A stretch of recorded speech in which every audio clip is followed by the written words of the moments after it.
നമസ്തേ.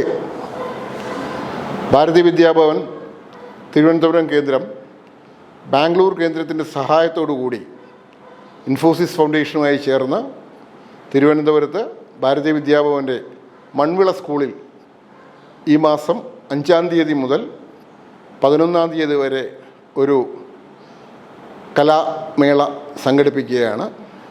ഈ കലാവിരുന്നിൽ നിരവധി കലാകാരന്മാർ പങ്കെടുക്കുകയും അവരുടെ കലാപ്രകടനം അവതരിപ്പിക്കുകയും ചെയ്യുന്നതാണ്.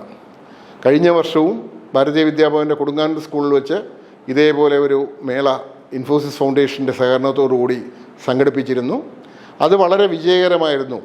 അതിനെ തുടർന്നാണ് ഈ വർഷവും ഇന്ത്യയിലെ ഭാരതീയ വിദ്യാഭവൻ്റെ 8 കേന്ദ്രങ്ങളിൽ ഈ കലാപരിപാടി നടത്തുന്നതിന് ബാംഗ്ലൂർ കേന്ദ്രം അനുമതി നൽകിയതിൽ വീണ്ടും ഈ വർഷവും നമ്മുടെ തിരുവനന്തപുരം കേന്ദ്രത്തെ തിരഞ്ഞെടുക്കുകയും അതിനുവേണ്ടി ബാംഗ്ലൂരിൽ വെച്ച് നടന്ന ഒരു മീറ്റിങ്ങിൽ ഞാൻ പങ്കെടുക്കുകയും അവിടെ വെച്ച് ഇന്ന പരിപാടികളൊക്കെയാണ് നടത്താൻ പോകുന്നതെന്ന് അവതരിപ്പിക്കുകയും അങ്ങനെയാണ് ഈ വർഷവും തിരുവനന്തപുരം കേന്ദ്രയെ ഇതിനെ തിരഞ്ഞെടുത്തിട്ടുള്ളത്.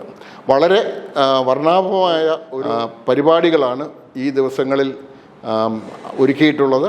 ഭരതനാട്യം, കഥകളി, അങ്ങനെയുള്ള നിരവധി കലാരൂപങ്ങൾ, അതിൽ പ്രാഗൽഭ്യം നേടിയിട്ടുള്ള കലാകാരന്മാർ അവതരിപ്പിക്കുന്നുണ്ട്. ഇതിനകത്ത് ഈ ഭാരതീയ വിദ്യാഭവൻ്റെ എല്ലാ വിദ്യാർത്ഥികളും സ്റ്റാഫ് അംഗങ്ങളും എല്ലാവരും ഇതിനകത്ത് അണിചേരുന്നുണ്ട്. ഞങ്ങളുടെ ഏറ്റവും പുതിയ ഒരു ഓഡിറ്റോറിയം, മുൻഷി ഓഡിറ്റോറിയം അവിടെ വന്നിട്ടുണ്ട്. ആ ഓഡിറ്റോറിയത്തിൽ വന്നിരുന്ന് ഈ കലാവിരുന്ന് ആസ്വദിക്കുവാനായിട്ട് എല്ലാവരെയും ഭാരതീയ വിദ്യാഭവൻ്റെ പേരിൽ ഞാൻ ക്ഷണിക്കുകയാണ്.